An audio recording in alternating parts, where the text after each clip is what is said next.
तो व्यवसाय तो किसी एक पर्सन से तो नहीं बना होगा। ताली दोनों हाथ से बजती है, एक ले रहा है और एक दे भी रहा है कि तू ट्यूशन नहीं जाएगा तो तेरा नुकसान हो जाएगा।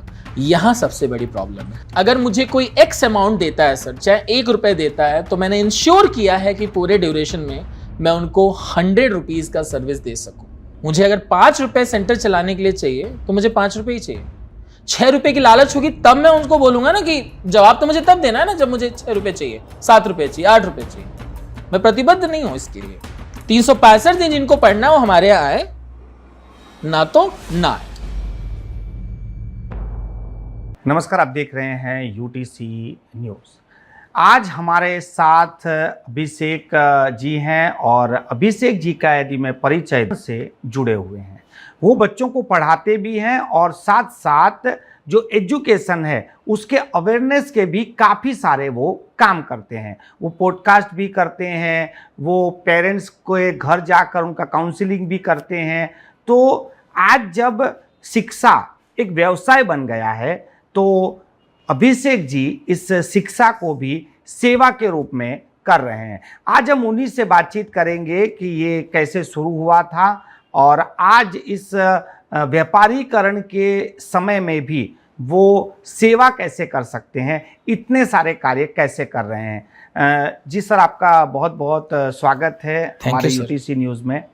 सर, जैसे मैंने परिचय दिया कि आजकल जो एजुकेशन है वो बाजार बन गया है और इस बाजारीकरण के दौर में भी आप इतना वक्त पढ़ाई और फिर उसके बाद काउंसलिंग, ये सब कैसे हो रहा है?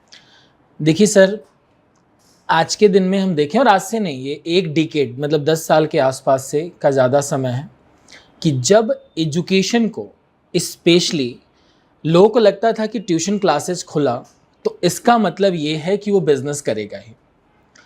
स्कूल में कहीं ना कहीं कुछ कमी रह जाने की वजह से लोगों को लगता है कि उनको एक्स्ट्रा अटेंशन की ज़रूरत है, एक्स्ट्रा पढ़ाई की ज़रूरत है। तो समवेयर वो कहीं ना कहीं अपने सोसाइटी में पहले किसी टीचर को ढूंढते हैं। अगर वहाँ कोई कैपेबल टीचर मिलता है अकॉर्डिंग टू उनके स्टैंडर्ड या उनकी पढ़ाई के हिसाब से, तो वो पहले वहाँ प्रेफरेंस देते हैं। उनको लगता है कि सोसाइटी में कोई टीचर नहीं है तो थोड़ा घर के और दूर निकलते हैं। ये कोशिश उनकी तब तक चलती रहती है जब तक कि एक उनको अच्छा इंस्टीट्यूट नहीं मिल जाता।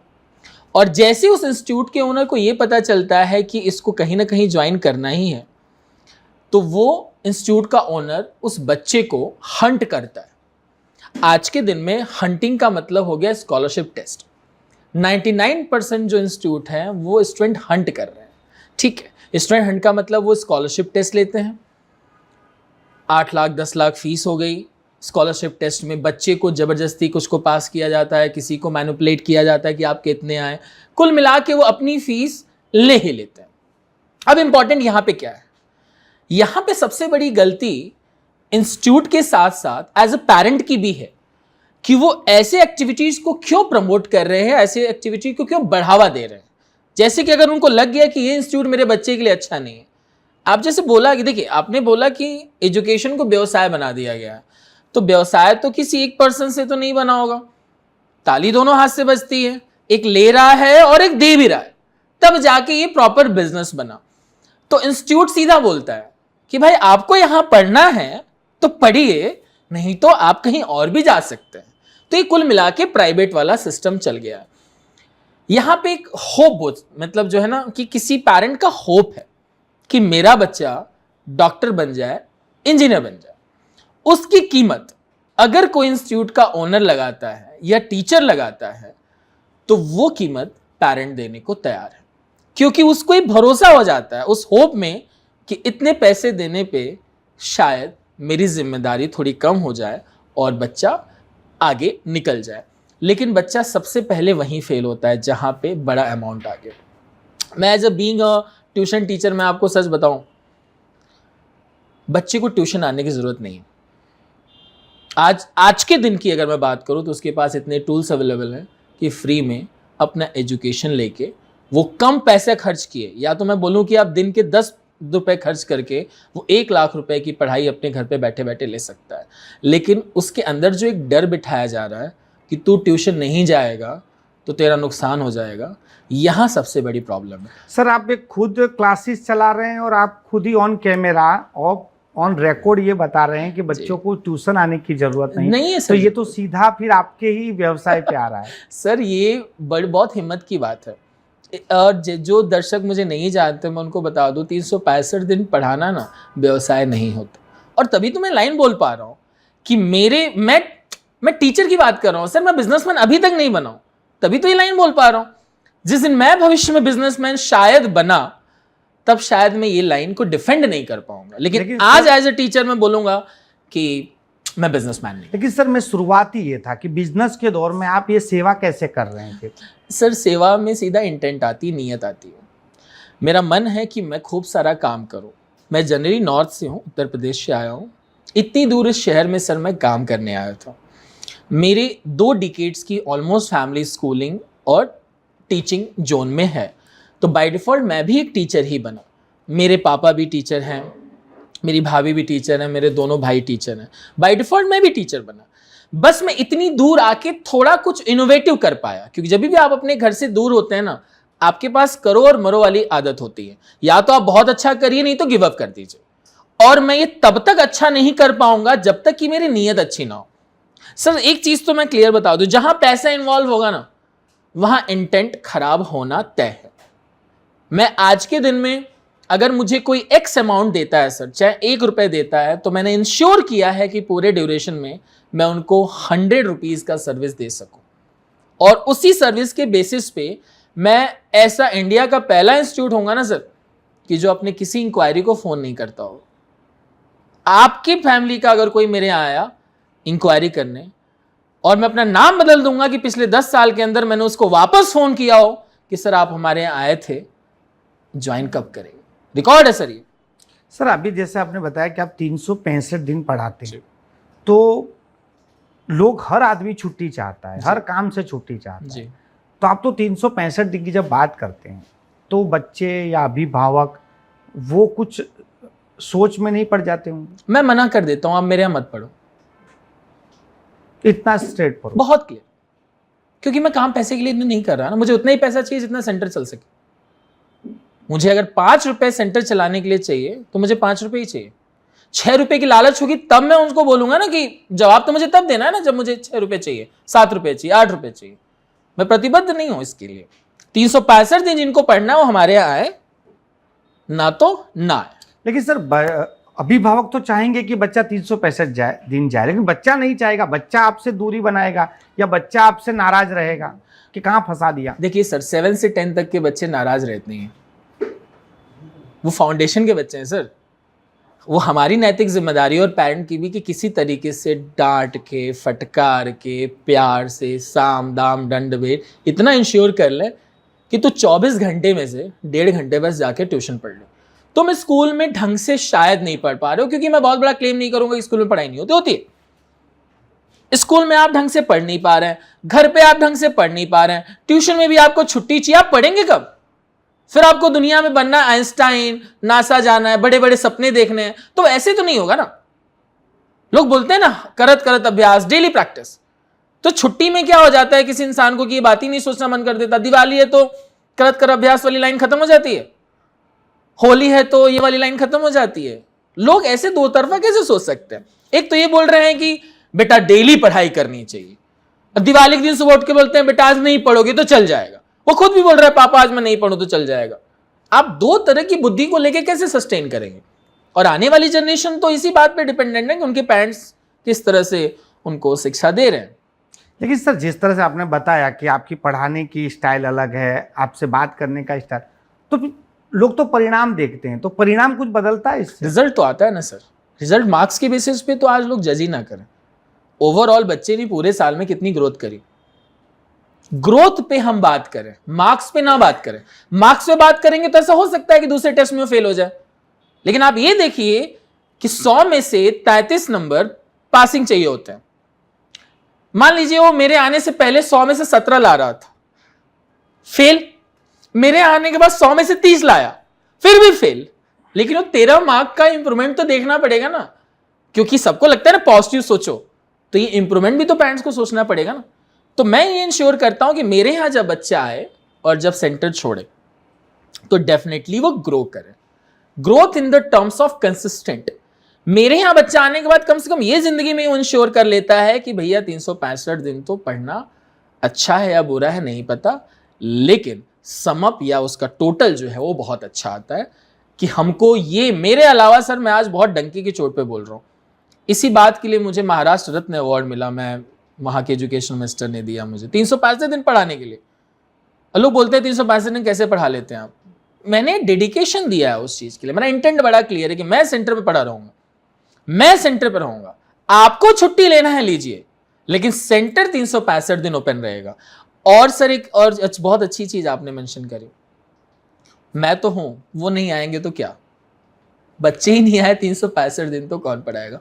वो टीचर की कमी है सर, एक टीचर अपने बच्चे को इतना तक मोटिवेट नहीं कर पाया कि बच्चा 365 दिन पढ़ना जरूरी, वो टीचर के फेलोनेस है, और साथ में उस पेरेंट की भी जो तो मोटिवेट ना कर पाए। तो मुझे लगता है कि वो कमी हमारी है, बच्चे की कमी है ना, वो छोटे बच्चे हैं सर, उनकी गलती सिर्फ उतनी है जितनी वो इमेच्योर हरकतें करते हैं, बाकी उसके अलावा जितने भी उनके आउटकम है ना सर, उसके लिए उसका स्कूल का टीचर, इंस्टीट्यूट का टीचर और उसके पेरेंट और थोड़े सोसाइटी के सो कॉल लोग ही जिम्मेदार हैं। ये मेरा पर्सनल मानना है। सर आजकल देखा गया है कि स्कूल हो चाहे क्लासेस हो, पेरेंट्स की जिज्ञासा होती है तो पेरेंट्स आते हैं मिलने के लिए, टीचर से मिलते हैं, हमारा बच्चे का क्या चल रहा है, कैसा चल रहा है, या फिर कहीं कहीं तो पेरेंट्स को बुलाया जाता है, और उसमें जब बुलाया जाता है तो हो सकता है कंप्लेन ही होती है। तो मैंने सुना है कि आप तो घर जाते हैं। जी सर। तो ये फिर कैसे शुरू हुआ? देखिए सर, मेरा पर्सनली मानना है कि होम विजिट्स ना एक बेहतर कम्युनिकेशन का जरिया है पेरेंट के साथ कम्युनिकेट करने का, और मैं इंश्योर करता हूँ कि मैं जब घर जा रहा हूँ तो लोग मेरी आरती तो नहीं उतारेंगे कि सर आपने बहुत अच्छा काम किया है, हम आपकी बहुत तारीफ कर रहे हैं, ये 4 किलो मिठाई ले जाइए, ऐसा नहीं होता। वहाँ पे उस डिस्कशन में, उस प्रमाइसेस में, उस घर के ऑरा में उस बच्चे के बारे में सिर्फ बात हो रही होती है। That is called feedback. मैं जिस पेरेंट के घर पे गया ना, एक छोटा बच्चा पढ़ रहा है, एक बड़ा बच्चा खेल के आ रहा है, एक पेरेंट टीवी देख रहा है, एक जने मोबाइल चला रहा है, ये सारी एक्टिविटी मैं ऑब्जर्व करता हूं। उसकी बात से मुझे लगता है कि इस बच्चे का घर पे भी माहौल अच्छा नहीं है। फिर मैं उस पर कुछ कमेंट्स देता हूं कि सर ये चीज आप इंप्रूव करिए। बहुत सारे पेरेंट्स को ये तक नहीं पता है कि उसके बच्चे के फोन में स्नैपचैट है। मतलब एक बच्चा जो 12 से 15 साल के बीच में है, इतना हद तक टैलेंटेड है अपने पेरेंट को मैनिपुलेट करने के लिए, वो ऐप छुपा देते हैं। हमको लगता है कि हम स्मार्ट है, नहीं, लेकिन वो स्मार्ट बन गए। अब उसमें पेरेंट्स का भी छोटा सा आ जाता है कि नहीं हम क्या करें सर, ये लोग हमसे छीन लेते हैं, छुपा लेते हैं, मैं सो जाती हूं तो फोन लेके चले जाते हैं। अब इतना कौन कंट्रोल कर पाएगा? तो जनरली एक बेसिक फीडबैक होता है कि जब मैं घर पे जाऊं तो ये सारी कमियां बता दूं, इसमें से कुछ भी इंप्रूवमेंट हो जाता है तो बच्चे की लाइफ पे तुरंत इम्पैक्ट देखने को मिलता है। सर समाज में लोग ऐसा बोलते हैं कि यदि बच्चा पढ़ने वाला होगा तो वो किसी भी तरह पढ़ेगा, और यदि बच्चा नहीं पढ़ने वाला होगा तो फिर कुछ भी करो वो नहीं पढ़ेगा। आप टीचिंग लाइन में हो, क्या इसमें कुछ बदलाव हो सकता है? देखो सर, आप मुझे एक चीज बताओ, आप इस बात पे कैसे छोड़ सकते हो कि पढ़ने वाला होगा तो पढ़ लेगा? इसका मतलब आप उसके लिए अच्छी ट्यूटरिंग नहीं लगाओगे, आप उसके लिए अच्छी किताबें नहीं लगाओगे, आप उसके लिए अच्छा परिवेश नहीं ढूंढोगे। ये तो बात यही हो गई ना कि ऑटो पायलट मोड पे छोड़ दिया। अगर तेरा भविष्य में होगा, तेरे को एक स्कूल में भेज देना, तेरे को स्कूल में ट्यूशन भेज देना, तो पढ़ लेगा। अगर हम इतना ही सर फ्री होके छोड़ दे तो आउटकम तो सर वो बच्चा है। हम उस पर कैसे ये जिम्मेदारी थोप दें कि तुमको जो करना होगा वो तुम कर ही लोगे, हम फ्री हैं। ये तो सर हमारी नाकामयाबी हो गई ना कि एक बच्चे को हमने इंडिपेंडेंट 7वें साल में समझ लिया। ये तो सर ऐसा लग रहा है कि मैं द्वापर और त्रेता युग के बारे में बात कर रहा हूं कि एक छोटा बच्चा है, उसको पता है किसी ऋषि ने बोल दिया ये तो मतलब ना प्रतापी राजा बनेगा, कोई टेंशन वाली बात नहीं है। आज के दिन में कैसे पॉसिबल है सर? तो सर लेकिन ये भी कैसे पॉसिबल है कि आजकल तो ये भी हो गया है कि यदि बच्चे को ज़्यादा प्रेशर किया जाए या ज़्यादा उसे कुछ कह दिया जाए तो उसका भी रिएक्शन अलग आ रहा है, तो पेरेंट्स वो भी डर रहे हैं। देखो सर, टफ ट्रेनिंग एक वर्ड है। आपको 4 या 5 साल के आसपास तक पता चल जाता है ना अपने बच्चे के बारे में, सॉफ्ट है, टफ है, इमोशनल है, एग्रेसिव है, इतना तो पता चल जाता है ना। तो 5 साल का बच्चा डिप्रेशन में जाता है क्या? कभी जाता है क्या सर? आप बताओ, नहीं जाता ना। तो ये कमियां वहां से दूर करनी होंगी कि आपको 10वीं 11वीं में लड़ाई लड़ने की जरूरत ही ना पड़े। फाउंडेशन पे आप काम करिए। 5वीं का बच्चा कभी डिप्रेशन में नहीं जाएगा, वो दुखी होगा, रोएगा, डिप्रेशन में नहीं जाएगा। तो आपको इतना तो 5 साल के बच्चे के अंदर क्या आप समझ लेते हैं। जैसे मान लीजिए मेरी बेटी है, मुझे पता है वो एग्रेसिव है, वो हर छोटी बात पे नाराज हो जाती है, तो मैं उससे 4 साल बाद क्या उम्मीद करूंगा? या तो सुधरेगी या तो और बिगड़ेगी। तो उस हिसाब से मुझे आज का परिवेश उसके बचपन से क्लियर रखना पड़ेगा कि ये रिस्ट्रिक्टनेस घर पे होनी चाहिए। बात क्लियर है। वो आज थोड़ी जब मान लीजिए नाराज होकर चली गई, वो उसको मनाने ही नहीं जाऊंगा। वो 10 बार 20 बार 30 बार करेगी, मैं मनाने नहीं जाऊंगा। एक टाइम पे उसका यूज टू हो जाएगा, मुझे कोई मनाने ही नहीं आ रहा है, तो भाई नाराज होने का कोई मतलब नहीं है। तो मुझे लगता है सर 4 से 5 साल या 6 साल के बच्चों के ही बीच में ट्रेनिंग शुरू होनी चाहिए कि जिससे आगे चल के एंजाइटी, डिप्रेशन या गलत डिसीजन किसी भी तरह के इस परिवेश से वो गुजरे ही मत। सर अभी तक हमने जो बातचीत की है वो किताबी ज्ञान से हट के बात हो रही है। जी सर, बिल्कुल। तो मुझे ऐसा लग रहा है कि मैं आपसे यही पूछूंगा कि आजकल क्या हो रहा है कि सिलेबस पूरा करवाना है, तो वो सिलेबस पूरा करवाना इंपॉर्टेंट है या फिर जो अभी तक आपने जो बातें बोली वो तो कहीं किसी किताब में है नहीं। यदि आप वो बच्चे को पढ़ाने लग जाओगे जी। और फीडबैक पेरेंट्स को जाएगा तो वो बोलेगे आप सिलेबस पूरा करवाइए, एग्जाम में तो वो आने वाला है, तो ये प्रेशर रहता है। सर लकीली मेरे यहाँ कोई नहीं करता। मैं इकलौता ऐसा इंस्टीट्यूट हूं कि किसी पेरेंट को कभी ये नहीं लगता सिलेबस के बारे में। बच्चे एग्जाम थोड़ा हम मान लीजिए पढ़ाने में लेट हो गए या कुछ हमने बहुत स्लो पढ़ा लिया, तो कभी कभी बच्चे बोल देते हैं कि सर हमारे इस एग्जाम में आने वाला है, आप ये देख लो, और हम उसको करा देते हैं। कुछ को तो मैंने बोला है कि ये चैप्टर बेटा हम एग्जाम के बाद पढ़ेंगे। 4 मार्क्स की बात है ना एक चैप्टर की, आप अभी मैं आपको तेज पढ़ा लूंगा, मान लो सिलेबस कंप्लीट करने में आपको नहीं समझ में आया, तो कर्म तो पूरा करना नहीं है, आपको तो समझना है। तो उसलिए मैं बोलता हूं कि ये चैप्टर मान लीजिए 40 मार्क का पेपर आता है जनरली आज के दिन में, और कोई चैप्टर 4 मार्क का है, तो मैं बोलता हूं बेटा हम एग्जाम के बाद पढ़ लेंगे, आप 36 मार्क्स लेके आओ 40 में से, वो भी बहुत ज्यादा है। लेकिन मुझे आप ये मत बोलो कि सर परसों एग्जाम है और आज मैं पढ़ा दूं, क्योंकि मैं पढ़ा तो अपने रिदम से भी रहा हूं। सर 10th का कोर्स ना मार्च में एग्जाम होता है, अगर कोई बच्चा जनवरी में पढ़ना शुरू करे ना फ्रेश, तो भी 30 दिन में पूरा सिलेबस पढ़ सकता है। हम पूरे साल पढ़ते हैं सर ये, तो कहीं इस तरह की प्रॉब्लम होती नहीं है। पेरेंट्स, हाँ कुछ पेरेंट्स थोड़े से घर पे क्या करते हैं, एकदम खुद भी हाइपर हो जाते हैं, अरे मेरे बच्चे का कुछ नहीं हुआ, ये सिलेबस रह गया। बच्चा तो हंस रहा है, कोई नहीं मम्मी तो उसको तो पढ़ी नहीं है, वो तो स्ट्रेस में ही नहीं, पेरेंट स्ट्रेस में है। लेकिन लकीली सर मेरे यहाँ ऐसा कुछ नहीं होता कि कोई पेरेंट्स मुझे फोर्स कर रहे हो। मेरे यहाँ पेरेंट्स जो हैं सिर्फ उतना ही कम्युनिकेट करते हैं कि जब उनको लगता है कि कुछ प्रॉब्लम बच्चे की तरफ से हो रही है या किसी टीचर की तरफ से। मेरे कुछ गाइडलाइंस हैं, ये फॉलो होगा और 0 इंटरप्शन चाहिए। अब मुझे लगता है कि कोई पेरेंट होता है ना, हमने तो फीस दी है, आप पढ़ाओगे क्यों नहीं, तो बोलता हूं कि you can't treat me like that, sorry sir मैं नहीं कर पाऊँ, मैं ऐसे काम नहीं करता। सर एक सवाल ये भी है कि हमने जितने भी टीचर देखे हैं, सबसे पहले जो टीचर होता है क्या तो वो स्कूल में पढ़ाता है, बिल्कुल, ज्यादा से ज्यादा वो ट्यूशन करा लेता है। जी। उसके अलावा किसी टीचर की मैंने दूसरी एक्टिविटी नहीं देखी जी। आप सोशल मीडिया पर यूट्यूबर भी हैं, यूट्यूब के माध्यम से भी लोगों को जागरूक कर रहे हैं, जी। आप टीचर टॉक चला रहे हैं, आप वैदिक मैथ्स पढ़ा रहे हैं, जी। ये सब फिर कैसे कर पाते हैं? सर इनोवेशन की बात है। स्टार्टिंग में मैंने बोला कि मैं अभी तक बिजनेसमैन नहीं बना हूं। जिसको सिर्फ पैसे की बात होगी ना, वो सिर्फ हर काम करेगा जो पैसे से रिलेटेड हो। टीचर्स टॉक इंडिया मैंने ओपन किया, कितना पैसा लगा वो छोड़ दीजिए, मतलब मेरी हिम्मत की दाद दीजिए कि एक मेहनत की कमाई से मैंने नॉन प्रॉफिटेबल किसी एक चैनल का डेवलपमेंट किया, और वो भी पूरा समय देके। बहुत सारे लोग नहीं आए, बहुत सारे लोग आए, मतलब मुझे बाद में किसी का फोन भी आया कि क्या एक ऑर्गेनिक चैनल है।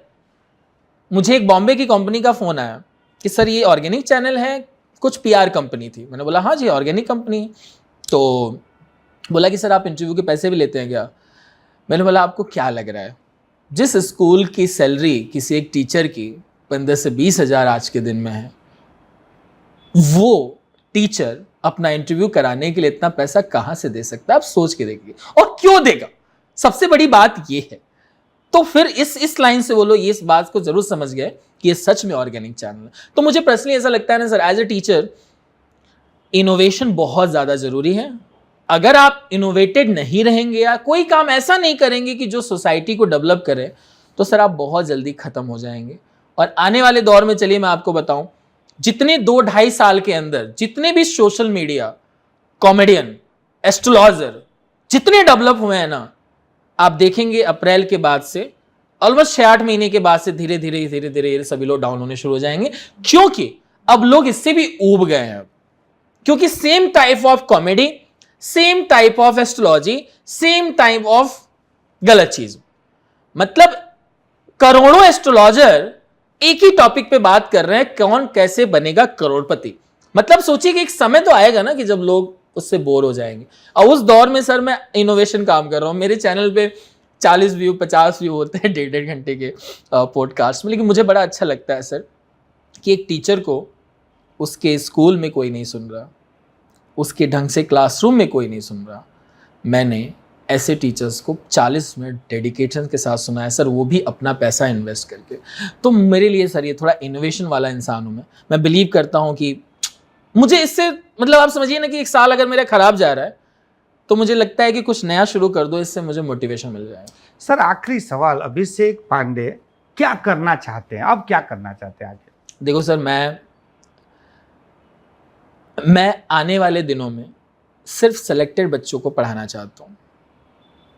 अब इसमें बात आएगी खराब बच्चे अच्छे बच्चे, वो अलग मैटर है।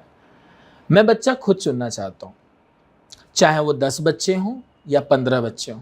आप सर खुद शॉक्ड होंगे कि एक इतना वेल रेपुटेटेड इंस्टीट्यूट जिसका इतना फेम है, जिसके पास हजारों बच्चे होने चाहिए, वो सिर्फ 50 बच्चे पढ़ाने की बात कर रहा है।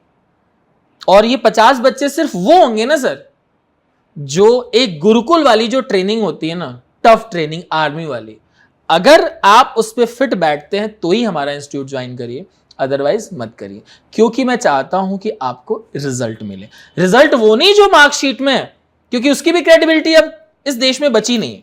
क्या पता इस बात से लोग बहुत सारे नाराज हो जाएं, मेरी मतलब बैंड बजा दे, लेकिन खैर वो अलग मुद्दा है। तो मैं पर्सनली ऐसा मानता हूं कि ऐसे बच्चों को ही मैं पढ़ाऊं कि जो सच में आगे बढ़ें, और उससे भी बड़ी बात, रिजल्ट पेपर पे नहीं, उनकी लाइफ में दिखे। तो कम ही बच्चे पढ़ाने का मेरा प्लान है, और सिलेक्टेड बच्चे। होता है ना सर कि आप सबको पढ़ा ले रहे हैं, नहीं, मैं सारे बच्चों को नहीं पढ़ाने वाला। इस साल से तो और हम एडमिशन टफ कर देने वाले हैं।